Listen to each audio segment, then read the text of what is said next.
Well, Mary Tyler Moritz. Watching him's exhausting. But we love every minute. Love me. Welcome to WatchMojo.com, and today we're counting down our picks for Jim Carrey's top 10 most hilarious moments.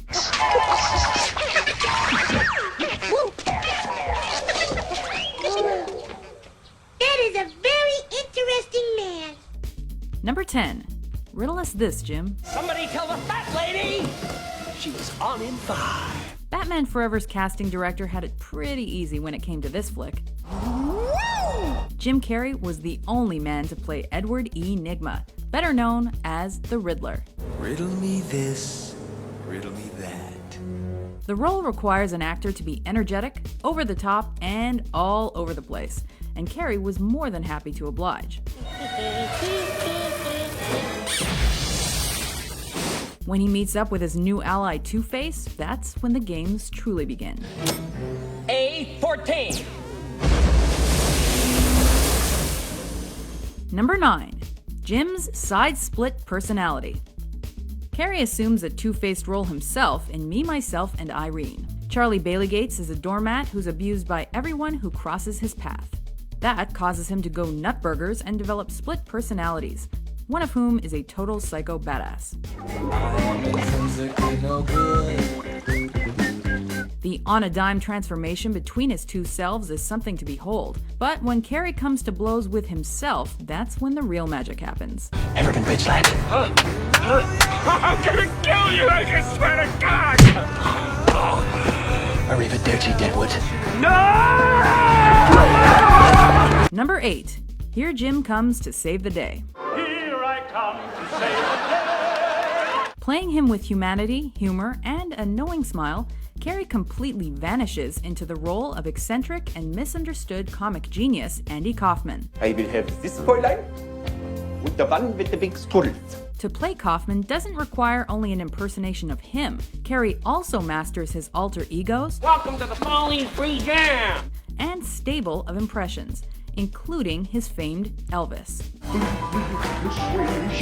After watching Man on the Moon, you may not understand Kaufman any better, but you do know more about Jim Carrey's incredible range.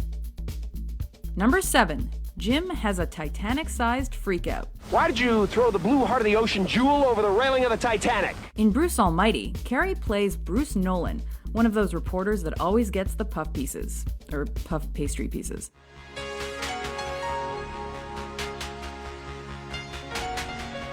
Like Carrey himself, Bruce struggles to be taken seriously, so when he's passed over for the anchor job in favor of his rival, well, he doesn't take it so well. Is the bedrock of my life eroding beneath me? Eroding. Unfortunately, he's on live TV at the time. That poor old lady doesn't know what hit her. Or were you just too afraid to freeze your big fat ass off?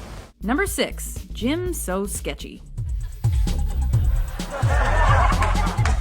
Before prospering on the big screen, Carrey was the token white guy on the Wayans family sketch series in living color. I guess I'm just a splash in the pan. True to form, he stole the show with his physical comedy, rubberized facial expressions, and valuable life lessons. I'm Fire Marshal Bill Burns, and nobody likes a quitter. Once he'd become a huge movie star, Carrey returned to his sketch comedy roots with a memorable Saturday Night Live hosting gig that gave birth to one head-bobbingly unforgettable sketch.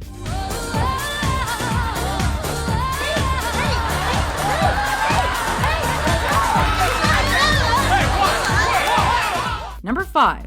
Jim's Death Mask. He sings, he dances, he makes excellent balloon animals. We have a giraffe. He's the Mask. If you're a Jim Carrey fan, this movie is right up your alley because it's everything you love about him kicked up about 1,000 notches. Tell Tawny Tim I won't be coming home this Christmas.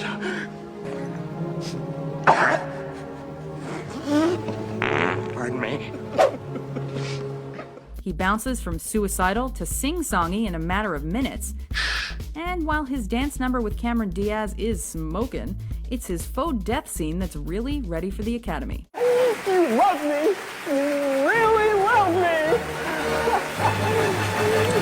Number 4. The truth will set Jim free.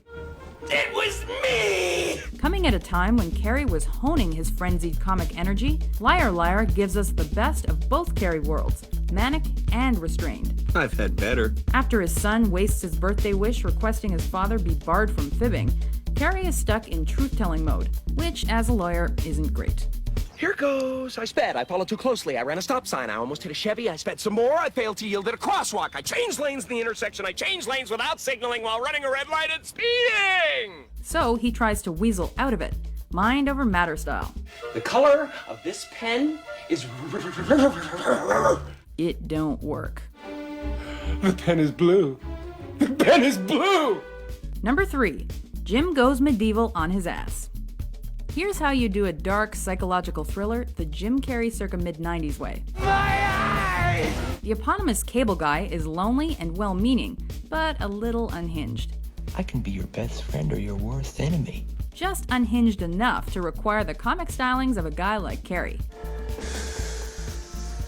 Oh, yeah. When he's not trying to make friends, singing karaoke, or flashing prisoners, Oh, Billy. the cable guy is letting off steam the only other way he knows how, by sword fighting.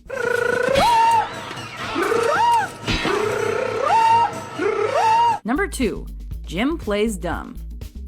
It takes a genius to play an idiot. You're it. With his bowl cut, chipped tooth, and Buddy at his side, Lloyd Christmas sets off to follow his dream woman across the country. I've never felt this way about anybody. Sandwiched between the hot tub parties, motorcycle rides, and getting ready montages is one killer road trip. And by killer, we mean they pick up a hitchhiker who's trying to murder them. But they'll be fine. They can always annoy him to death. Want to hear the most annoying sound in the world? Number 1. Play it again, Jim. Excuse me. I'd like to ask you a few questions. If you thought Jim Carrey was everywhere in the mid-90s, you're right. That's incredible! He had no less than 3 huge movies out in 1994 alone. But only one is a decisive touchdown.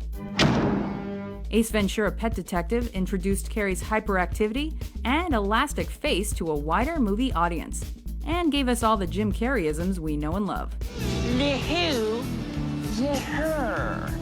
It also proved that Rubberface knows comedy both frontwards and backwards. Let's see that in an instant replay.